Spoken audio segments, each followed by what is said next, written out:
പ്രതിപക്ഷ നേതാവ് വി.ഡി. സതീശനെ വെല്ലുവിളിച്ചിരിക്കുകയാണ് മുൻ മന്ത്രിയായ കടകംപള്ളി സുരേന്ദ്രൻ. ഇന്ന് ചുണയുണ്ടെങ്കിൽ തെളിവ് ഹാജരാക്കാനാണ് കടകംപള്ളിയുടെ വെല്ലുവിളി. സതീശ, ചുണയുണ്ടെങ്കിൽ താൻ കയ്യിലുണ്ടെന്ന് പറയുന്ന തെളിവുകൾ നാളെ കോടതിയിൽ ഹാജരാക്കാനാണ് കടകംപള്ളി ആവശ്യപ്പെടുന്നത്. കോടതിയും ജനങ്ങളും കാണട്ടെ എന്നാണ് കടകംപള്ളിയുടെ വാക്ക്. ഇതിന് നിയമസഭയിൽ തന്നെ നേരത്തെ കടകംപള്ളി, അതായത് പ്രതിപക്ഷ നേതാവിന്റെ ആരോപണത്തിന് മറുപടി നൽകിയിട്ടുണ്ട്. അന്നത്തെ ആ പ്രതികരണം നമുക്കൊന്ന് കേൾക്കാം. രാഷ്ട്രീയ പാർട്ടികൾക്ക് നേതൃത്വം കൊടുക്കുന്ന രാഷ്ട്രീയ നേതാവ് എത്രമാത്രം അധപ്പതിക്കാം എന്നുള്ളതിൻ്റെ പ്രകടമായ ഉദാഹരണമായിട്ട് നമുക്കത് ചൂണ്ടിക്കാണിക്കാൻ കഴിയും സാർ. ഞാൻ അദ്ദേഹത്തെ വെല്ലുവിളിക്കുകയാണ്.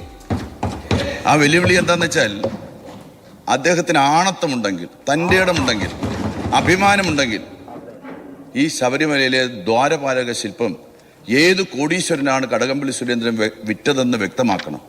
അല്ലെങ്കിൽ ഇടനിലക്കാരനായി നിന്ന് വ്യക്തമാക്കണം. ഭരണപക്ഷത്ത് നിന്ന് പ്രതിപക്ഷ നേതാവിനെ താൻ എന്നൊക്കെ ഒരാൾ വിളിക്കുന്നത് ഒരുപക്ഷെ ഇതാദ്യമായിട്ടായിരിക്കും. എന്തായാലും തെളിവ് നാളെ കൊടുക്കുമോ എന്ന് സതീഷിനോട് ചോദിച്ചിട്ടുണ്ട്. മറുപടി കേൾക്കാം. അത് ആർക്കാണ് കൊടുത്തത് എന്ന് അദ്ദേഹം വ്യക്തമാക്കണമെന്നാണ് ഞാൻ പറഞ്ഞത്.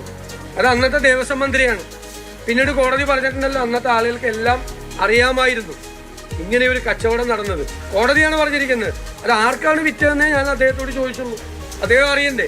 അദ്ദേഹം അന്നത്തെ ദേവസ്വം മന്ത്രിയല്ലേ. CPM വെച്ചേക്കുന്ന ആളുകൾ അവിടെ ചെയ്തത് കടകംപള്ളി സുരേന്ദ്രൻ അറിയില്ലായിരുന്നു എന്ന് പറയാൻ ആരെങ്കിലും വിശ്വസിക്കുക? അപ്പൊ അദ്ദേഹത്തിന് അറിയാമായിരുന്നു. ഈ ഉണ്ണികൃഷ്ണൻ പോറ്റി അവരുടെ അടുത്തേക്ക് പറഞ്ഞു വിട്ടത് അദ്ദേഹമാണ് പറഞ്ഞു വിട്ടത്. അതിന്റെ തെളിവുകളൊക്കെ ഞാൻ ഹാജരായിക്കോളാം. എന്താണ് തെളിവെന്ന് പറയാതെ കോടതിയല്ലേ പറഞ്ഞതെന്ന് വരുത്തി തീർക്കാനാണ് പ്രതിപക്ഷ നേതാവ് ഇന്ന് പരിശ്രമിച്ചത്. അതിൽ ചെറിയൊരു കുഴപ്പമുണ്ട്. കാരണം അന്ന് പറഞ്ഞത് അങ്ങനെയല്ല. എന്താണ് സതീശന്റെ ആദ്യത്തെ ആരോപണം? കേൾക്കാം. കടകംപള്ളി സുരേന്ദ്രനും CPM-ഉം ഏത് കോടീശ്വരന്റെ കയ്യിലാണ് ഈ ദ്വാരപാലക ശില്പം കോടിക്കണക്കിന് വിറ്റിരിക്കുന്നത് എന്ന് പറയാൻ തയ്യാറാകണം. അതുപോലെ കട്ടളപ്പടിയും വാതിലും ഇത് രണ്ടും കൊണ്ടുപോയിട്ടുണ്ട്. അവിടെ നിന്ന് അടിച്ചു മാറ്റാൻ പറ്റാവുന്നത്രയും സാധനങ്ങൾ അടിച്ചു മാറ്റിയിട്ടുണ്ട്.